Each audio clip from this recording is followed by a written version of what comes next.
Cette émission vous est présentée grâce à la participation financière de votre Caisse des Jardins du Cœur des Vallées, qui se distingue par sa nature coopérative et son implication au sein de la communauté.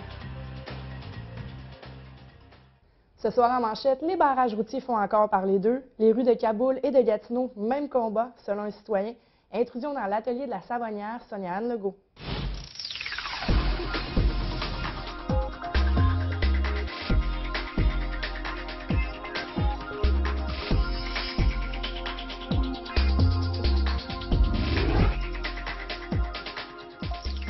Bonsoir, mon nom est Josiane Hardy. Bienvenue à cette édition du jeudi 17 avril 2014.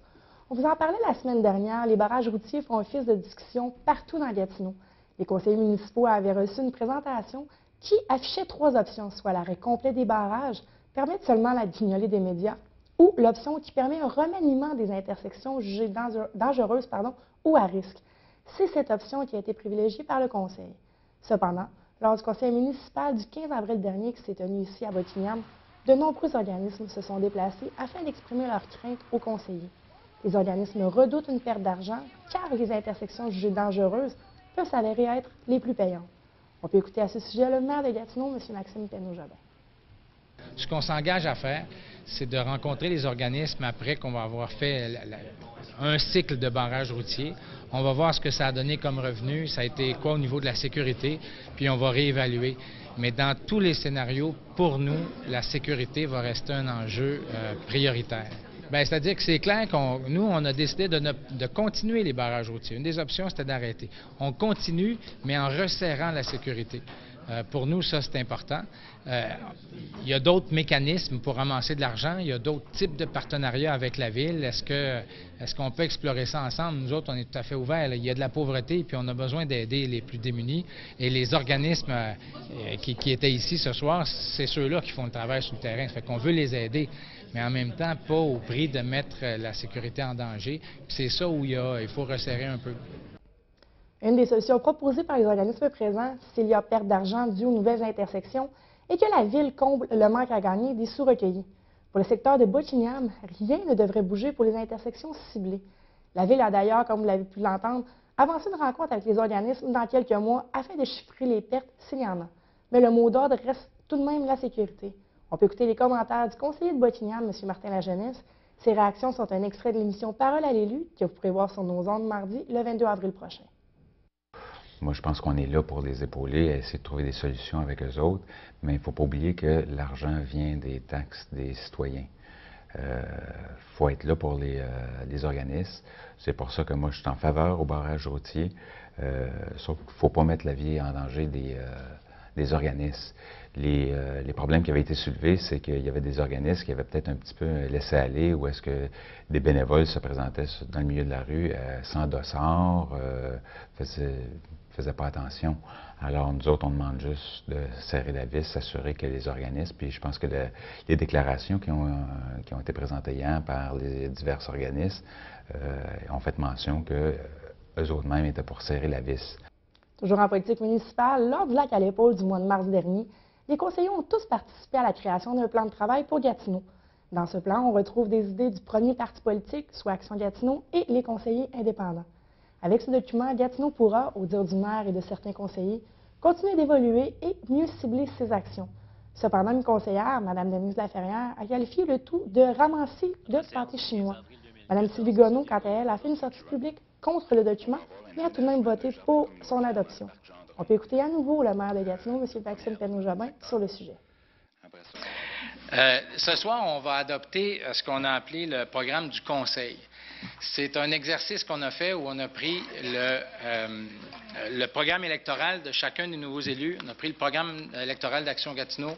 On a fait l'arrimage avec la planification stratégique municipale. Et suite au lac à l'épaule, on a transformé ça en ce qu'on va dorénavant appeler le programme du Conseil. Ça a été beaucoup de travail, beaucoup de discussions. Et ce n'est qu'une première étape. Pour faire 2 pas, il faut commencer par en faire un. Le premier, c'est de voir où on veut s'en aller, quelles sont nos grandes priorités. Et on a donné le mandat à la direction générale de transformer ça en plan d'action chiffré avec des échéanciers, etc. Donc, la discussion va reprendre à ce moment-là parce que pour ceux qui vont prendre le temps de lire le document, vous allez voir qu'il y a des idées relativement précises. Il y en a d'autres qui sont plus vastes. Donc, il va falloir qu'on fasse des choix sur l'ampleur qu'on donne à ces idées-là. Et c'est à ce moment-là que la discussion va continuer, mais on a fait un premier pas important et j'en suis très fier. Kaboul-Gatineau, même combat pour nos routes. C'est ce que semble affirmer un citoyen, M. Guy Lantier. M. Lantier venait exprimer son désarroi, son mécontentement vis-à-vis de l'état des infrastructures routières pour Gatineau. Pour M. Lantier, les fonds sont gaspillés et le tout pourrait être fait autrement afin de sauver des sous.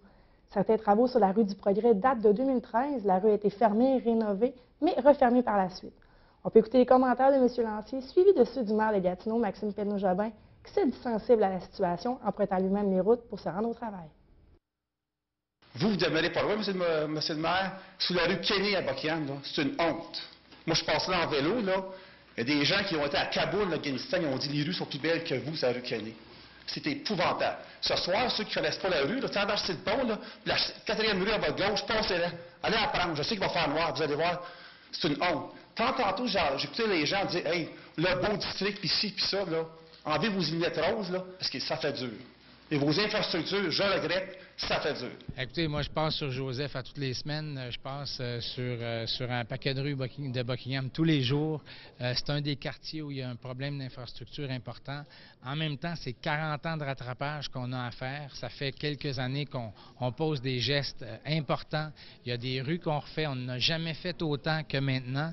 Mais le travail à faire est gigantesque. Est-ce que je suis sensible à ce qu'on vit?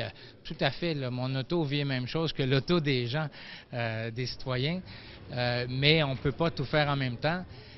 On n'a jamais mis autant d'argent que maintenant dans les infrastructures. En 9 ans, on est passé de 45 millions par année à 105 millions par année. On a fait une taxe dédiée, on a pris toutes sortes de mesures pour dépenser plus, mais ça prend du temps à faire le rattrapage. Parfois, les routes sont en très mauvais état, et ce, partout à Gatineau. Souvent, les nids de poules atteignent un niveau de profondeur, disons-le, assez spectaculaire. Mais comment fait la Ville pour déterminer quelle rue sera réparée? Lorsqu'on parle d'une réparation de rue, ce n'est pas seulement qu'en surface. Il y a également toute la tuyauterie en dessous. Si les tuyaux sont encore en bon état, mais que la surface est exécrable, la Ville ne travaillera qu'en superficie afin d'améliorer les conditions pour les automobilistes. C'est un logiciel qui vérifie toutes les rues pour Gatineau et qui détermine l'ordre pour les réparations. Une rue a une espérance de vie d'environ 40 ans, mais le tout peut jouer. Mais comme l'a mentionné à de nombreuses reprises le maire, c'est un retard de 40 ans que Gatineau doit rattraper en matière d'infrastructure. On peut d'ailleurs l'écouter à ce sujet. On a ce qui s'appelle un système d'aide à la décision. C'est un logiciel où on a des ingénieurs qui ont regardé chacune des rues et qui les évaluent périodiquement. On voit l'état de la chaussée, on a des caméras qui ont regardé l'état de la tuyauterie en dessous, et c'est ça qui donne une cote à chacune des rues. Par exemple, une rue comme la rue Joseph, le problème, c'est que le sous-sol est en bon état. Ça fait dur en surface, mais on ne veut pas creuser 2 fois. Donc, on va creuser juste quand le sous-sol va être fini, là, donc aqueduc, égout quand ça va être fini. Et c'est notre système, c'est notre logiciel qui nous le dit, évidemment avec un jugement de nos professionnels aussi. Là, quand il y a des rues qui se ressemblent, on peut décider d'en faire une plutôt que l'autre. Mais sinon, c'est vraiment ça, c'est comme ça qu'on détermine les priorités. Côté scolaire maintenant, de nombreuses écoles de la commission scolaire au cœur des vallées ont fait bouger leurs élèves mercredi après-midi dans le cadre de l'activité Full Action.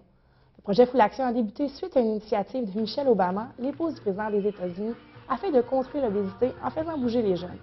Les participants se sont rassemblés à un moment bien précis dans l'après-midi et ont dansé tous ensemble sur une pièce choisie. C'est la pièce Elle me dit de Mika qui a fait office de musique sur une chorégraphie montée par des étudiants de quelques écoles secondaires. La chorégraphie a été présentée à l'extérieur et même les directeurs des écoles se sont joints au mouvement de Full Action qui prend de l'ampleur d'année en année.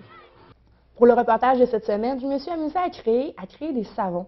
Non pas des savons comme les marques populaires qu'on peut retrouver sur les tablettes dans n'importe quelle grande épicerie, grande pharmacie, mais des savons artisanaux. Sonia-Anne Legault est savonnière depuis quelques années. Elle qui cherchait un moyen d'exprimer sa créativité a trouvé chaussure à son pied avec cette forme d'art. D'ailleurs, vous pouvez la retrouver via sa page Facebook Savonnerie Saponaria ou encore via son site Internet. Mais pour l'instant, je vous laisse découvrir mon intrusion savonnée dans l'atelier de Sonia-Anne.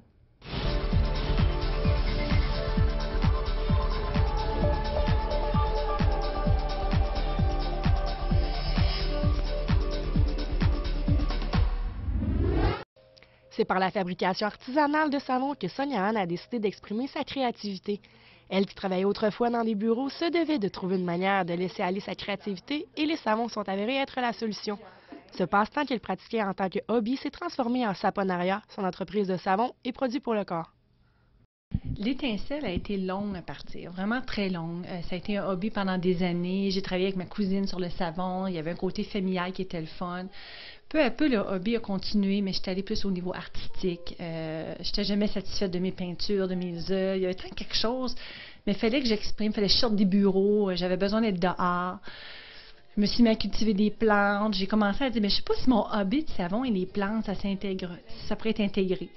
Puis je me suis amusée, il y avait une belle réaction de mon entourage. Puis je me suis dit, on se lance, là, on le fait pour vrai. De cette façon-là, on va faire ce qu'on aime, puis on va sortir des bureaux. J'aimais pas ça d'un bureau. Donc là, on fait du savon à temps plein, puis j'adore ça. Le plaisir le matin de me lever et de regarder mes voisins partir travailler, rusher. Oui, non, c'est pas fin, là, mais c'est vraiment pas méchant. Le plaisir de prendre un café, d'être assis à mon ordinateur, regarder comment mon site Internet y va, faire un peu de Facebook, je réponds à mes clients, surfer les nouveautés. Tu gardes au courant du marché. Donc, je prends le temps, moi, le matin, de faire ça. Donc, je vais rester en pyjama longtemps, je fais tout ça, un café, 2 cafés, on déjeune. Des fois, on va faire une batch de pain, on va faire une brassée de lavage. Bon, ben là, on va aller travailler. Faire du savon ne se fait pas un claquement de doigts. L'atelier de Sonia Anne regorge d'éléments essentiels à la fabrication des produits. Tout est végétal et sain pour la peau. Un peu chimiste dans l'âme, elle manie les produits pour créer une sorte de chimie qui amène à la création. Après le mélange de tous les produits requis, la création peut enfin s'exprimer avec le mélange de couleurs et d'odeurs. Aucun savon n'est pareil, les produits forment un dessin différent à chaque fois. Cet artiste du savon ne se met pas de barrière dans la création. Son atelier est dans sa maison et c'est devant ses chaudrons, telle qu'une cuisinière, qu'elle se sent à sa place. Après avoir créé des savons à la bière, aux essences de fleurs, les produits pour enfants, la tête de Sonia Anne fourmille d'idées et c'est avec un aliment de tous les jours qu'elle essaiera de créer un nouveau savon. La prochaine affaire, je vais essayer, c'est jus de fruits. Il n'y a rien d'impossible. Il n'y a pas de limite. La limite, c'est la création, c'est vraiment ta créativité. C'est un peu comme faire une toile de peinture. Tu peux mélanger toutes les couleurs, toutes les formes, tu n'arrêteras jamais. Mais en savon, c'est la même chose. Plus d'avoir créé plus de 65 sortes de savons, elle fabrique des gommages pour le corps, des produits pour le bain, des produits pour enfants avec des surprises cachées à l'intérieur, bref, tout ce qui est corporel. Sonia Anne adore son travail qui lui permet d'explorer de nouvelles facettes, mais également de rencontrer les gens lors des foires et des événements. Le tout qui a commencé par un hobby passionnel est appelé à se développer encore plus au courant des prochains mois. Pour l'entrevue studio, je me suis entretenue avec M. Daniel Lafleur, chef de chœur pour 7 chorales de la région. On a discuté un peu de son parcours, mais également du concours Chanter avec Céline Dion pour la Fondation Sainte-Justine. Je vous laisse écouter l'entrevue.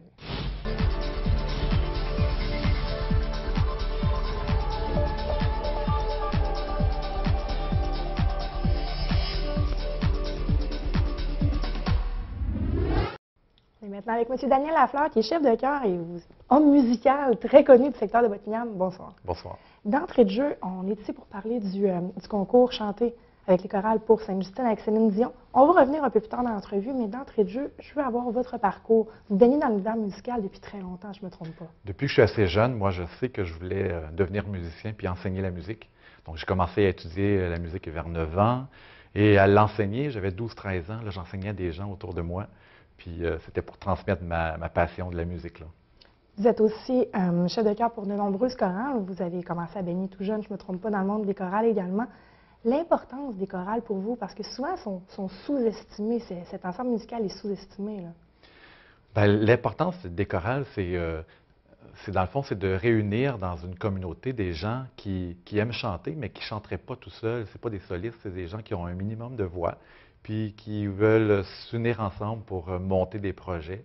Ça devient impressionnant quand on entend les gens chanter un groupe de chanteurs qui soit 15 ou qui soit 75, de monter une pièce qui, au bout du compte, qui va rapporter toute la...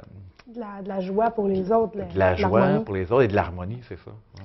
Qu'est-ce que vous aimez le plus dans les chorales, de travailler avec les chorales? Vous êtes chef de chœur, je ne me trompe pas, des 4-5 chorales. Qu'est-ce que vous aimez le plus? Qu'est-ce qui vous donne encore cette passion de continuer ça? Là, actuellement, je dirige 7 chorales, plus une activité chorale dans une école privée à Ottawa. Mais ce qui me passionne, c'est, dans le fond, c'est toujours de transmettre ma passion.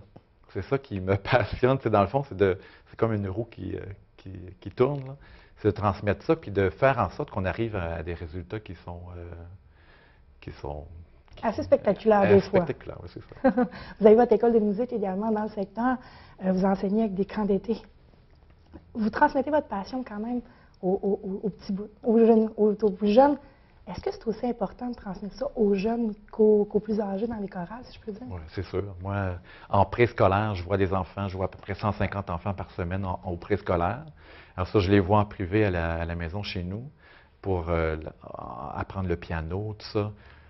C'est leur donner le plaisir de créer des choses. Parce qu'à un moment donné, ils ne font pas juste lire la musique, ils vont aussi essayer d'approfondir des passages avec de la création. Dans le fond, ça devient un peu de la création aussi, de les laisser jouer par eux-mêmes avec l'instrument.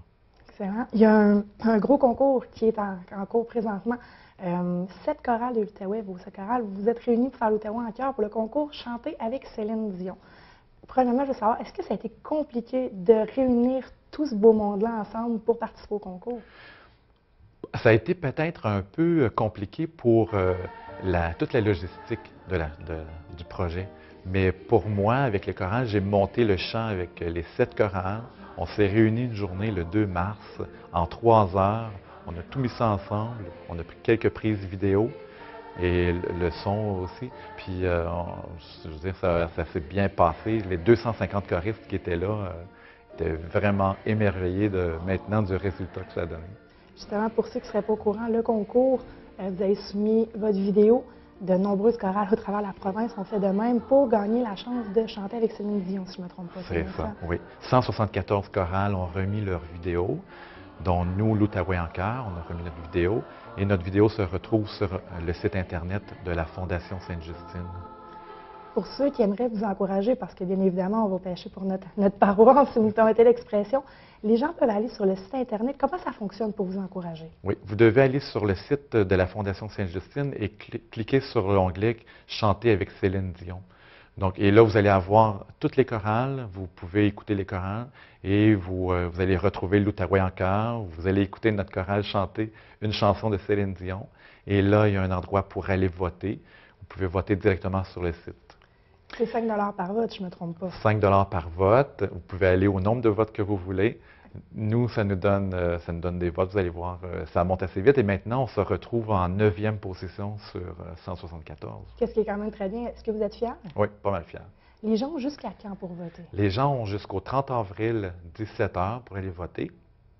Et j'aimerais aussi ajouter que les 25 chorales qui auront reçu le plus de votes vont recevoir 1 000 $ chacune. Et nous, le 1 000 $, on le remet à la Fondation Sainte-Justine. Et aussi, il y aura 2 chorales gagnantes pour chanter avec Céline Dion, la chorale qui a le plus de votes. Et aussi une deuxième chorale qui sera décidée par un comité composé de Grégory Charles, Nathalie Choquette et Mégo, le musicien de Céline Dion. Excellent. On vous le souhaite. En plus, c'est pour une bonne cause. C'est pour les enfants, l'hôpital Sainte-Justine. En terminant, qu'est-ce qu'on peut souhaiter pour vous, M. Lafleur, mais également pour vous, chorales? Pour moi, les chorales, c'est une longue vie chorale, puis des projets à venir. J'ai beaucoup de choses en tête. L'Outaouais en chœur, selon moi, c'est pas fini. C'est quelque chose qui va continuer. Excellent, mais je vous remercie beaucoup. Merci. Merci. OK.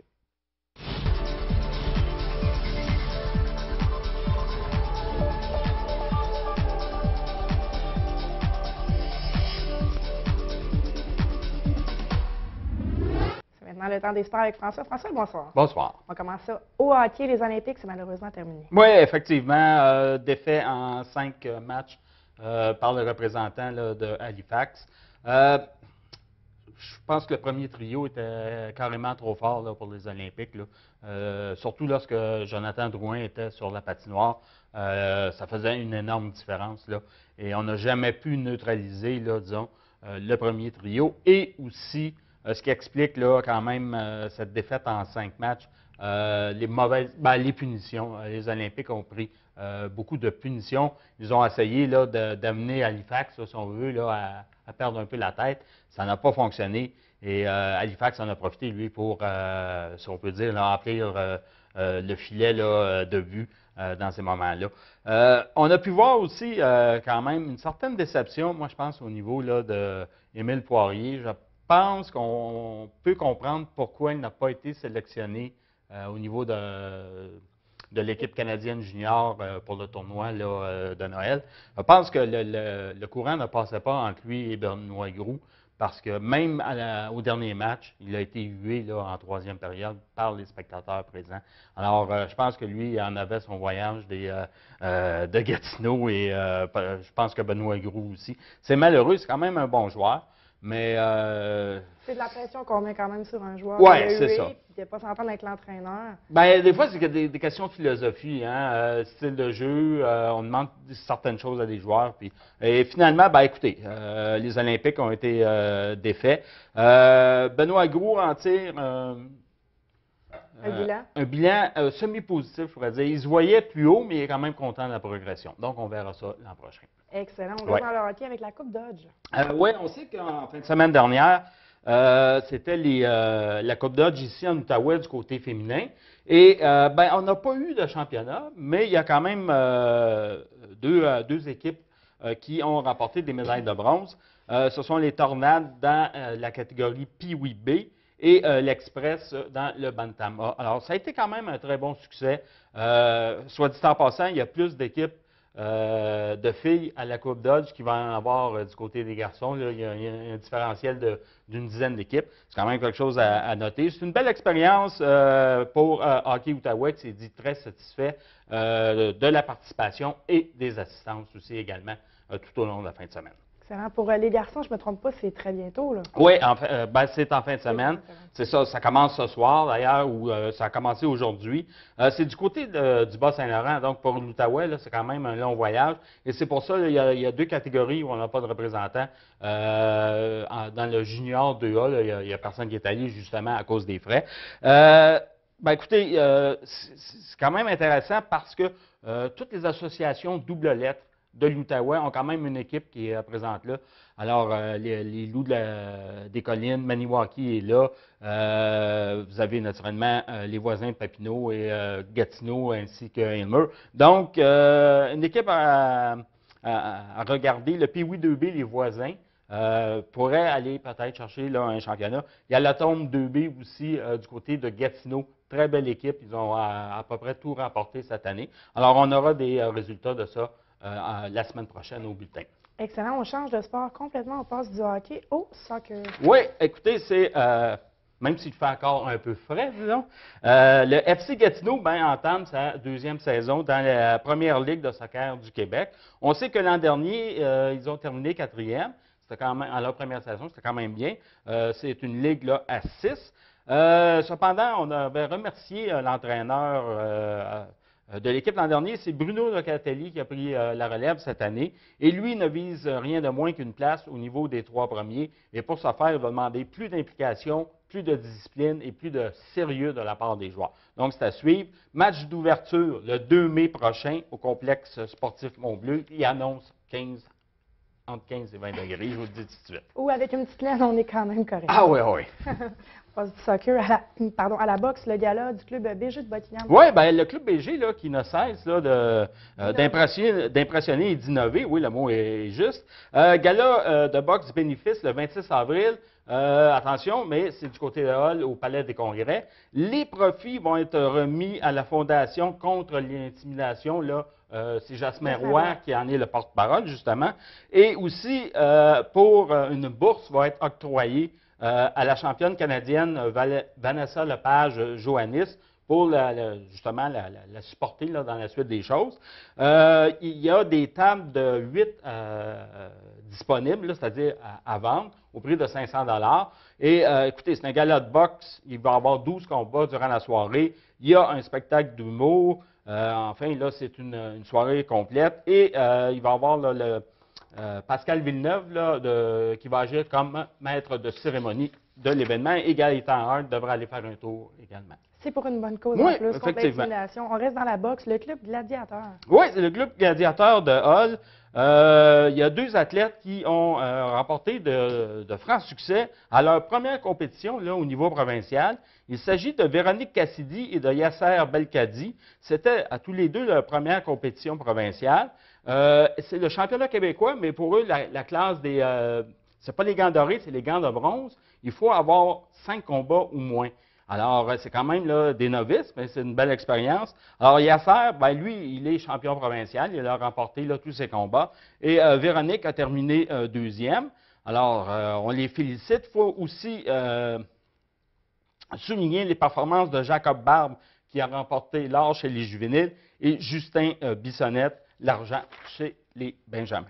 Très belle performance. Et là, le prochain sujet me fait beaucoup rire, le retour des boîtes à savon. Oui, les courses en folie, c'est du côté de la ville de Gatineau.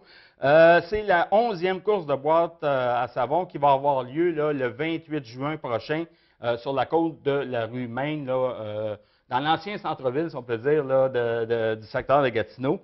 Ceux qui passent par là, ben, la côte, là, c'est quelque chose. C'est quelque chose. Mais il faut voir aussi les engins, là, ça a tellement évolué là, depuis que j'étais jeune. Moi, je suis allé il y a 2 ans, je pense, je regardais, là, c'est vraiment quelque chose à voir. C'est pas des Formule 1, mais au niveau de boîte à savon, là, c'est des Formule 1, parce que nous autres, c'était fait avec des caisses de kick, des roues de carrosse. C'est plus le cas aujourd'hui. Et j'en profite aussi pour introduire, du côté du parc du lac Beauchamp, le 5 juillet, ben, on récidivise. Mais on appelle ça les tacos d'eau. Alors, c'est le temps de s'inscrire, ceux qui veulent participer. Vous allez sur le site de la ville de Gatineau, lescoursesenfolie.com, et on s'inscrit. Excellent. Tournoi de golf des Mustangs. Oui, ben, là, la neige nous a quittés. À défaut d'avoir du temps chaud, ben, c'est pour vous rappeler que c'est samedi le 3 mai prochain que ça se déroule. C'est ouvert à tout le monde. Alors, vous pouvez aller là, sur le site des Mustangs ou communiquer directement avec le club de golf. Ils vont vous dire comment vous inscrire. Excellent. Environ une minute, je te dirais, 2 athlètes de Gatineau sont honorés. Oui, c'est suite aux derniers Jeux olympiques à Sochi, Caroline Calvé et Caroline Bisson. Alors, Caroline Calvé, on le sait, est en slalom, là, oui. Elle a terminé 5e aux Olympiques. Caroline Bisson a fait sa première expérience comme skieuse paranordique. Alors, la cérémonie a eu lieu mercredi au Centre sportif de Gatineau. Excellent. Et là, très rapidement, on a ici les bains libres de Pâques. L'horaire est changé. Ben oui, on les prolonge un peu. Vendredi 18 avril, c'est de 11h40 à 16h50. Et lundi le 21, de 9h à 12h25. Comme la température est encore un peu froide, ben, on peut en profiter pour aller se baigner, mais à l'intérieur. Allez faire les petits canards dans les piscines. Oui, voilà. C'est tout ça qu'on a, François. Merci beaucoup. Merci et à la semaine prochaine. Non, moi, je ne suis pas là. Dans 2 semaines, voilà. on va pouvoir te retrouver. Je vous remercie d'avoir été des nôtres. Je vous rappelle, si vous avez des commentaires, des suggestions de reportages ou pour n'importe quoi, me dire un petit bonjour. Vous pouvez m'écrire à nouvelle avec un s @tvc.qc.ca. Merci d'avoir été des nôtres. Je vous souhaite une très bonne soirée.